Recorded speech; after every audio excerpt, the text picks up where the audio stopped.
চলে আসলো পবিত্র মুহররম মাস। সম্মানিত মা বোন ও আমার মুসলিম ভাই, সম্মানিত মা বোনেরা, আপনারা তো মুহররম মাসে আশুরার রোজার অপেক্ষায় আছেন। চলে আসছে সে সম্মানিত মাস মুহররম মাস। আপনারা আশুরার রোজা কয়টি রাখবেন এবং রোজার নিয়ত কিভাবে করবেন, এবং এই মুহররম মাস আশুরার দিনে আপনারা কত রাকাত নামাজ পড়তে হবে, কি কি সূরা দিয়ে নামাজ পড়বেন, কত রাকাত নামাজ পড়বেন, তারপরে এই মুহররম মাসে আপনারা কি কি জিকির করবেন, যে জিকির করলে ভাগ্য খুলে যায়, আল্লাহ তাআলা ধনভাণ্ডার খুলে দেন, রিজিক দেন, সম্মান বাড়িয়ে দেন। সম্পূর্ণ আলোচনাটি আপনারা যদি শোনেন, সম্মানিত মা বোন, মুহররম মাসে আশুরা রোজা রাখার জন্য অনেক মা বোনের অপেক্ষায় থাকেন। অত্যন্ত ফজিলতপূর্ণ এ মাসের রোজা রাখা, এ মাসের নামাজ পড়া, এ মাসে কোরআন পড়া। সর্বপ্রথম যে আলোচনাটি শুরু করতে চাই, আগামীকাল থেকেই মুহররম মাস শুরু হয়ে যাবে। হাদিসের মধ্যে এসেছে মুহররম মাসে অর্থাৎ আশুরার দিনে, মুহররম মাসে যদি আপনারা ভালো খাবার দাবার পরিবারকে নিয়ে খান, আপনার সন্তানদেরকে যদি ভালো খাবার খাওয়ান, পরিবারে যদি ভালো খাবার রান্না বান্না হয়, ওই পরিবারে আল্লাহ রাব্বুল আলামিন রহমত নাজিল করেন, অভাব অনটন চলে যায়, আল্লাহর পক্ষ থেকে রিজিক আসে। আল্লাহু আকবার। আগামীকাল থেকে মুহররম চাঁদ উঠে যাবে, মুহররম শুরু হয়ে যাবে। তার মানে এই প্রথম 10 দিন, মুহররম মাসের 10ম তারিখকে আশুরা বলা হয়। আর এবছর মুহররম মাসের 10 তারিখ আশুরার দিনটি হবে 6 জুলাই রবিবার। মা বোনেরা তারিখটি মনে রাখবেন, 6 জুলাই রবিবার, এটা চন্দ্র মাস অনুযায়ী আপনারা রোজা রাখবেন। সম্মানিত মা বোন, তাহলে ভালো খাবার খাবেন। সর্বপ্রথম এই কথাগুলো বললাম। আমরা ভুল করে থাকি, পহেলা নববর্ষের সময় আমরা ভালো খাবার খাই, ভালো কাপড় পরি, মনে করি এই দিনে খাবার খেলে, ভালো খাবার খেলে সারা বছর ভালো খাবার খেতে পারবো, ভালো থাকতে পারবো। ওইটা হচ্ছে কুসংস্কার। আর আপনি যদি মুহররম মাসে 10 তারিখ আশুরার দিনে আপনি যদি ভালো খাবার খান, ভালো পড়েন, আল্লাহর কাছে দোয়া করেন, আপনি সুস্থ থাকবেন, রিজিকে বরকত হবে, টাকা পয়সাতে বরকত হবে, আল্লাহ তাআলা ধন দৌলত বাড়িয়ে দিবেন। এবার আসুন আমরা মুহররম মাস সম্পর্কে জানব। এটা কতটা দামি, কতটা সম্মানিত মাস। আল্লাহ রাব্বুল আলামিন 4টি মাসকে বিশেষ সম্মানিত করেছেন। 4টি মাসকে সম্মানিত করেছেন। 1 নাম্বার হলো মুহররম, 2 নাম্বার হচ্ছে জিলকদ, 3 নাম্বার হচ্ছে জিলহজ, 4 নাম্বার হচ্ছে রজব। এই 4টি মাসকে আল্লাহ রাব্বুল আলামিন সম্মানিত করেছেন। এই মুহররম মাসে মারামারি করা যাবে না, গাল মন্দ করা যাবে না, মানুষকে কষ্ট দেওয়া যাবে না, অন্যায় অপরাধ করা যাবে না। আল্লাহ নিষেধ করেছেন, অন্যায় কাজ করা থেকে বিরত থাকার জন্য আল্লাহ নির্দেশ দিয়েছেন। আল্লাহর এই নির্দেশ যদি মানতে পারেন, সম্মানিতা মা বোন, কপাল খুলে যাবে, কপাল খুলে যাবে। আমার মা বোনেরা, এই মুহররম মাস বড়ই দামি। মুহররম মাস সম্পর্কে, রোজা সম্পর্কে আল্লাহর নবী বলছেন, আফদলুস সিয়ামু বাদা রমাদান শাহরুল্লাহিল মুহররম। রমজান মাসের পরে সব থেকে সেরা মাস, সম্মানিত মাস, সব থেকে দামি মাস হলো মুহররম মাস। এই মুহররম মাসে রোজা রাখার জন্য আল্লাহর নবী বলেছেন, সুবহানাল্লাহি ওয়া বিহামদিহি। এক ব্যক্তি হযরত আলী রাদিয়াল্লাহু আনহুকে প্রশ্ন করলেন, ও আলী, রমজানের পর এমন কোন মাস আছে যে মাসে আপনি রোজা রাখার জন্য আমাকে বলবেন? হযরত আলী বলেন, হ্যাঁ অবশ্যই বলবো। হযরত আলী রাসূলুল্লাহকে প্রশ্ন করেছিলেন। মায়ার নবী, দয়ার নবী, রহমতের নবী উত্তর দিয়েছিলেন, সাহাবীরা তোমরা শুনে নাও। রাসূলকে যখন প্রশ্ন করলাম রমজান মাসের পরে অন্য কোনো মাসে রোজা রাখা দামি, শ্রেষ্ঠ, মর্যাদাবান, আল্লাহর রাসূল বলছেন, রমজান মাসের পরে যদি তোমরা রোজা রাখতে চাও তাহলে তোমরা মুহররম মাসে রোজা রাখো। আল্লাহু আকবার। মুহররম মাসে রোজা রাখার জন্য আল্লাহর নবী সাল্লাল্লাহু আলাইহি ওয়াসাল্লাম বলছেন। সম্মানিত মা বোন, তারপর আল্লাহর নবী বলছেন এই মুহররম মাসে রোজা রাখবা, কারণ এই মাসটি আল্লাহর মাস। সব মাসই তো আল্লাহর, কিন্তু আল্লাহ পাক খাস করে বলেছেন, নবীজি জানিয়েছেন এই মুহররম মাস হলো আল্লাহর মাস। এই মাসে এমন একটি দিন আছে, এই মুহররম মাসে এমন একটি দিন আছে যেই দিনে নারী পুরুষ রোজা রেখে জিকির করে ইবাদত বন্দেগি করে যদি আল্লাহর কাছে হাত তোলে, চোখের পানি ছেড়ে দেয় রোজা রাখা অবস্থায়, আল্লাহ তাআলা ঘোষণা দিলেন ওই ইমানদার নারী পুরুষের সব পাপ সব গুনাহ আল্লাহ তাআলা মাফ করে দেন। আল্লাহু আকবার। তওবা কবুল করেন, কপাল খুলে দিবেন, ধনী বানিয়ে দিবেন। আল্লাহু আকবার। সম্মানিত মা বোন, এই দিনটি হলো আশুরার দিন। আশুরার দিন রোজা রাখলে কি হবে? আল্লাহর নবী হাদিসের মধ্যে বলেছেন, হাদিসটি শুনে নেন। সিয়ামু ইয়াউমিন আশুরা আহতাসিবু আলাল্লাহি আইয়ুকাফিরা সানাতাল্লাতী ক্বাবলা। আশুরার রোজা সম্পর্কে আল্লাহর নবী সাল্লাল্লাহু আলাইহি ওয়াসাল্লাম বলছেন, আমি নবী আশাবাদী, যে ব্যক্তি আশুরার রোজা রাখবে আল্লাহ তাআলা তার অতীত জীবনের 1 বছরের গুনাহ আল্লাহ রাব্বুল আলামিন মাফ করে দিবেন। সুবহানাল্লাহ। আল্লাহর নবী সাল্লাল্লাহু আলাইহি ওয়াসাল্লাম বলছেন, তোমরা আশুরার দিন রোজা রাখো এবং তার আগে পরে রোজা রাখো। অর্থাৎ শুধুমাত্র আশুরার দিন রোজা রাখবে বিষয়টা এমন নয়, আশুরা দিনের সাথে 10 তারিখও রোজা রাখবে, 11 তারিখও রোজা রাখবে। কমপক্ষে 2টি রোজা রাখবে, আরও বেশি রোজা রাখলে তো বেশি সওয়াব পাবেন। 9 তারিখ এবং 10 তারিখ এই 2টি রোজা রাখবেন। 9 তারিখ 9 জিলহজ 10 জিলহজ রোজা রাখবেন, অথবা 9 জিলহজ 10 জিলহজ 11 জিলহজ রাখতে পারেন, কোনো সমস্যা নেই। আল্লাহর নবী বলছেন, আল্লাহর নবী মদিনাতুল মুনাওয়ারা এসে দেখেন ইহুদিরা আশুরার দিনের রোজা রাখে। আল্লাহর নবী বলছেন, এই আশুরার দিনের রোজা ইহুদিদের থেকে বেশি হক হলো আমি রাখা, আমার উম্মত রাখা। সাহাবীদেরকে বললেন, সাহাবীরা শুধুমাত্র আশুরার রোজা 10 তারিখের রোজাটা রাখবে তো ঠিক আছে, কিন্তু আগামী বছর আমি নবী যদি বেঁচে থাকি, হায়াত পাই, তাহলে আমি ইনশাআল্লাহ 9 তারিখ 9 মুহররম এবং 10 মুহররম, 9 মুহররম এবং 10 মুহররম এই 2টি রোজা আমি নবী রাখবো। আল্লাহু আকবার। সম্মানিত মা বোনা মুসলিম ভাইরা আমার, এই মুহররম মাসে 3 প্রকারের রোজা রাখবেন। মূল আলোচনার মধ্যে ঢুকে গেলাম।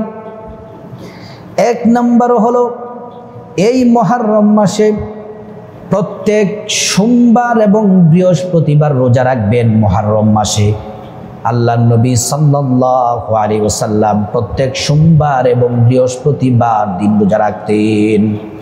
সাহাবায়ে কেরাম বললেন, ইয়া রাসূলুল্লাহ, আপনি সোমবার দিন রোজা রাখেন, কারণ কি? আল্লাহর নবী বলেন, সোমবার দিন আমি জন্মগ্রহণ করেছি, এই জন্য রোজা রাখি আল্লাহর শুকরিয়া আদায় হিসেবে। আল্লাহু আকবার। বৃহস্পতিবার দিন রোজা রাখি এজন্য, কারণ সপ্তাহের আমল নামা বৃহস্পতিবার আল্লাহর কাছে পেশ করা হয়। আমি যদি বৃহস্পতিবার দিন রোজা রাখি, ফেরেশতারা যখন আমার আমল আল্লাহর কাছে পৌঁছাবেন, আল্লাহ জিজ্ঞেস করবেন আমি কি অবস্থায় আছি, ফেরেশতারা বলবে আমি রোজা রাখা অবস্থায় আছি। আল্লাহু আকবার। এজন্য সোমবার এবং বৃহস্পতিবার রোজা রাখবেন, এটা হলো 1 প্রকারের রোজা। 2 নম্বর রোজা রাখবেন আশুরার রোজা 9 জিলহজ এবং 10 জিলহজ, অর্থাৎ ইংরেজি মাসের 5 জুলাই এবং 6 জুলাই এই 2টি রোজা রাখবেন।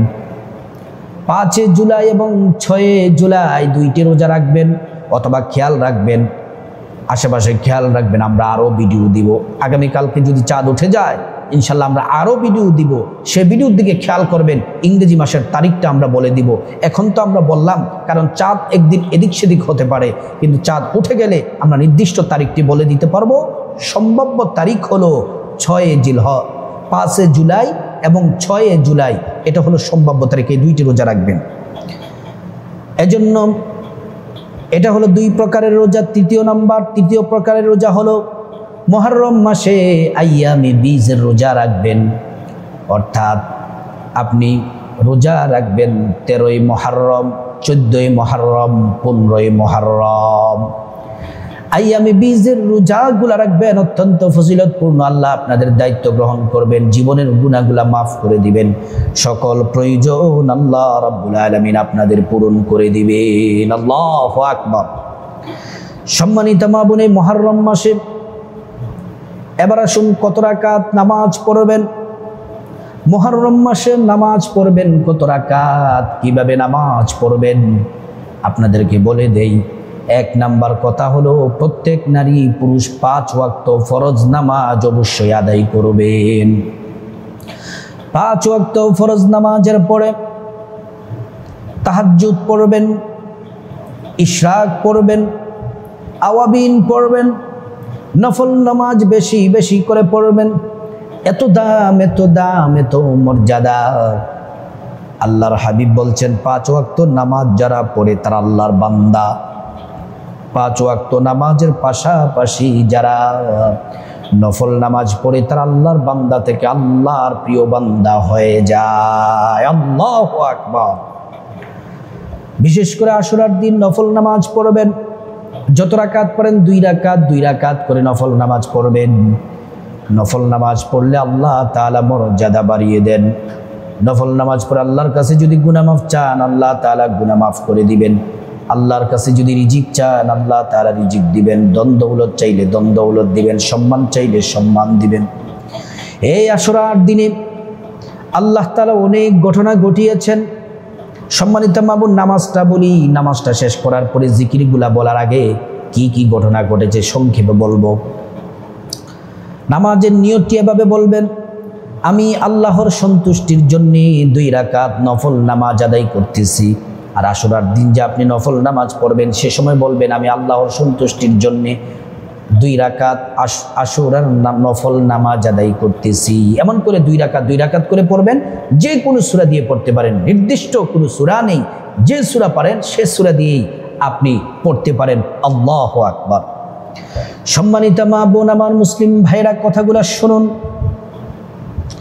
এই মুহররম মাসে জিকির করবেন। 6টি সহজ জিকিরের কথা বলে দিব, যে জিকির করলে আল্লাহ রাজি হয়ে খুশি হয়ে আপনাকে ক্ষমা করে দিবেন, ধনী বানিয়ে দিবেন, টাকা পয়সা দিবেন, আয় রুজিতে বরকত দিবেন, সন্তানদের উপর রহমত নাজিল করবেন, পরিবারে রহমত নাজিল করবেন, সৌভাগ্যবান হয়ে যাবেন, পরকালে ক্ষমা করে আল্লাহ জান্নাত দিয়ে দিবেন। জিকির করার আগে বলতে চাই, আশুরার দিন অত্যন্ত দামি। এই দিনে আল্লাহ তাআলা দুনিয়া সৃষ্টি করেছেন, আদম আলাইহিস সালামকে সৃষ্টি করেছেন, আদম আলাইহিস সালামকে জান্নাতে প্রবেশ করিয়েছেন, জান্নাত থেকে বের করেছেন এই আশুরার দিন। আল্লাহ রাব্বুল আলামিন দুনিয়ায় যখন আদম আলাইহিস সালাম 350 বছর কান্না করতেছেন, দোয়া কবুল করেছিলেন আশুরার দিন। হযরতে নূহ আলাইহিস সালামের কিস্তি যখন জ্যোতি পাহাড়ের সাথে লাগলো, ওই দিনটি ছিল আশুরার দিন। হযরতে ইব্রাহিম আলাইহিস সালাম অগ্নিকুণ্ড থেকে যেদিন মুক্তি পেয়েছিলেন সে দিনটি ছিল আশুরার দিন।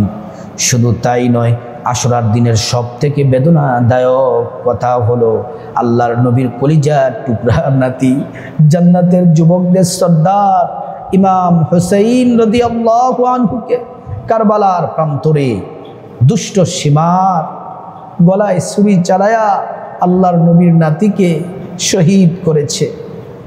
অথচ আল্লাহর নবী সাল্লাল্লাহু আলাইহি ওয়াসাল্লাম ইমাম হুসাইন রাদিয়াল্লাহু আনহুকে অত্যন্ত ভালোবাসতেন। গলার মধ্যে অসংখ্যবার, অগণিতবার, হাজারবার চুমু খেয়েছেন। ইমাম হুসাইনকে যখন সীমার জবাই করবে, শহীদ করবে, ইমাম হুসাইন বললেন, দুষ্ট, বেঈমান, আমাকে একটু রুখসাত দাও, আমাকে একটু সময় দাও, আমি আমার আল্লাহ পাকের সন্তুষ্টির জন্য 2 রাকাত নামাজ পড়ব। ইমাম হুসাইন রাদিয়াল্লাহু আনহু তিনি 2 রাকাত নামাজ পড়লেন, ছোট্ট ছোট্ট সূরা দিয়ে নামাজ পড়লেন। নামাজ যখন শেষ হলো, কারবালার প্রান্তরে ইমাম হুসাইন রাদিয়াল্লাহু আনহুকে শহীদ করেছেন। আল্লাহু আকবার। ওই দিনটা ছিল আশুরার দিন, সবচেয়ে দুঃখের কষ্টের দিন। সম্মানিত মা বোন আমার, মুসলিম ভাইয়েরা, এবার আসুন আমরা এই আশুরার দিনে এবং এই মুহররম মাসে মা বোনদেরকে বলছি 6টি জিকির বেশি বেশি করবেন। 1 নাম্বার জিকির হলো বেশি বেশি পড়বেন লা ইলাহা ইল্লাল্লাহ, লা ইলাহা ইল্লাল্লাহ পড়তে থাকবেন। আল্লাহ তাআলা জিন্দেগীর সব গুনাহগুলো মাফ করে দিবেন, জান্নাতে প্রবেশ করাবেন, মনের আশা পূরণ করবেন। 2 নাম্বার জিকির হলো রাসূল করিম সাল্লাল্লাহু আলাইহি ওয়াসাল্লামের প্রতি মহব্বত ভালোবাসা নিয়ে বেশি বেশি পরিমাণে দুরূদ শরীফ পড়বেন। নামাজের শ্রেষ্ঠ দুরূদ পড়বেন যারা পারেন। আল্লাহুম্মা সাল্লি আলা মুহাম্মাদি ওয়া আলা আলি মুহাম্মাদ কামা সাল্লাইতা আলা ইব্রাহিম ওয়া আলা আলি ইব্রাহিম ইন্নাকা হামিদুম মাজিদ। আল্লাহুম্মা বারিক আলা মুহাম্মাদ ওয়া আলা আলি মুহাম্মাদ কামা বারাকতা আলা ইব্রাহিম ওয়া আলা আলি ইব্রাহিম ইন্নাকা হামিদুম মাজিদ। এই দুরূদ ইব্রাহিম পড়বেন অথবা ছোট্ট দুরূদ পড়বেন সাল্লাল্লাহু আলাইহি ওয়াসাল্লাম, সাল্লাল্লাহু আলাইহি ওয়াসাল্লাম। আমার ভাইরা ও সম্মানিতা মায়েরা, একবার দুরূদ পড়লে 10টি গুনাহ মাফ হয়ে যায়, 10টি নেকি পাওয়া যায়, 10টি মর্যাদা আল্লাহ বাড়িয়ে দেন। নবীজির প্রতি মহব্বতে দুরূদ শরীফ পড়লে আল্লাহ মনের আশা পূরণ করবেন, ধনী বানিয়ে দিবেন, আল্লাহর কাছে যা চাইবেন তাই দিবেন।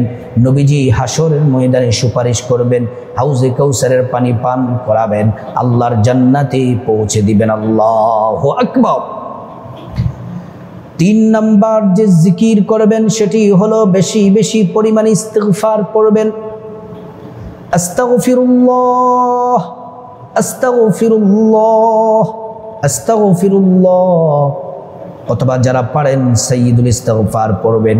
আল্লাহুম্মা আনতা রাব্বি লা ইলাহা ইল্লা আনতা খালাকতানি ওয়া আনা আবদুকা ওয়া আনা আলা আহদিকা ওয়া ওয়া'দিকা মাস্তাতা'তু আউযু বিকা মিন শাররি মা সানা'তু আবু'ু লাকা বিনি'মাতিকা আলাইয়া ওয়া আবু'ু লাকা বিযামবি ফাগফিরলি ফাইন্নাহু লা ইয়াগফিরুয যুনুবা ইল্লা আনতা।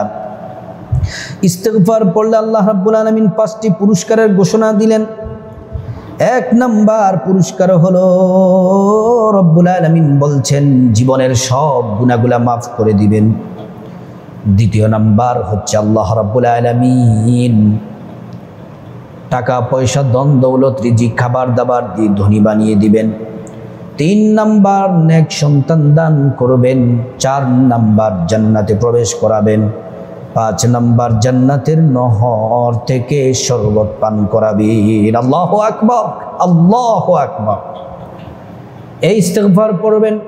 4 নাম্বার জিকির হলো বেশি বেশি পড়বেন লা হাওলা ওয়ালা কুওয়াতা ইল্লা বিল্লাহিল আলিয়্যিল আযীম। এটা হচ্ছে জান্নাতের গুপ্ত ধনভাণ্ডার। দুনিয়াতে আল্লাহ ধনভাণ্ডার দান করবেন, জান্নাতে গুপ্ত ধনভাণ্ডার দান করবেন। 5 নাম্বার যে জিকির করবেন সেটি হলো সুবহানাল্লাহি ওয়া বিহামদিহি, সুবহানাল্লাহিল আযীম ওয়া বিহামদিহি আস্তাগফিরুল্লাহ। আবারও বলছি সুবহানাল্লাহি ওয়া বিহামদিহি, সুবহানাল্লাহিল আযীম ওয়া বিহামদিহি আস্তাগফিরুল্লাহ। আপনার যদি সমুদ্রের ফেনা পরিমাণ গুনাহ থাকে, পাহাড় পরিমাণ গুনাহ থাকে, আসমান পরিমাণ গুনাহ থাকে, আল্লাহ তাআলা জিন্দেগির গুনাহ মাফ করে দিবেন। আল্লাহু আকবার। 6 নাম্বার জিকির হলো বেশি বেশি সূরা ইখলাস পড়বেন। 10 বার করে সূরা ইখলাস পড়বেন। কুল হুয়াল্লাহু আহাদ আল্লাহুস সামাদ লাম ইয়ালিদ ওয়া লাম ইউলাদ ওয়া লাম ইয়াকুল লাহু কুফুয়ান আহাদ। একবার পড়লে 10 পারা কোরআন তেলাওয়াতের সওয়াব হয়, 2 বার পড়লে 20 পারা তেলাওয়াতের সওয়াব হয়, 3 বার পড়লে সম্পূর্ণ কোরআন খতমের নেকি পাওয়া যায়। আল্লাহর নবী বলছেন, মান ক্বারাআ সূরাতুল ইখলাস 10 মাররাত বানাল্লাহু লাহু বাইতান ফিল জান্নাহ। আল্লাহর নবী সাল্লাল্লাহু আলাইহি ওয়াসাল্লাম বলছেন, যে ব্যক্তি 10 বার সূরা ইখলাস পড়বে, 10 বার মুহাব্বতে সূরা ইখলাস পড়বে, আল্লাহ তাআলা তার জন্য জান্নাতে বিল্ডিং বালাখানা তৈরি করে দেন। শুধু তাই নয়, 3 খতম কোরআন শরীফের নেকি পাবেন। সূরা ইখলাস পড়লে ধনী হওয়া যায়, সূরা ইখলাস পড়লে আল্লাহ ভালোবাসেন, ফেরেশতারা ভালোবাসেন। আল্লাহু আকবার। সূরাতুল ইখলাস বেশি বেশি করে পড়বেন। সম্মানিত মা বোন, এই মুহররম মাস সম্পর্কে যে আলোচনা করলাম, ধৈর্য সহ যদি সুন্দর করে ভিডিওটি শুনেন, কি কি আমল করবেন সব আমল ভিডিওতে বলে দিলাম। কপাল খুলে যাবে, ভাগ্য খুলে যাবে, গুনাহ মাফ হয়ে যাবে, রিজিক আসবে, পরিবারে শান্তি আসবে, নেক হায়াত পাবেন, অসুস্থ থাকলে সুস্থ হবেন। আল্লাহ রাব্বুল আলামিন পরকালে ক্ষমা করে জান্নাত দিবেন। এজন্য এই শ্রেষ্ঠ মাসে এই আমলগুলা করার আল্লাহ রাব্বুল আলামিন প্রত্যেক নারী পুরুষ সবাইকে যেন তৌফিক আল্লাহ তাআলা দান করেন।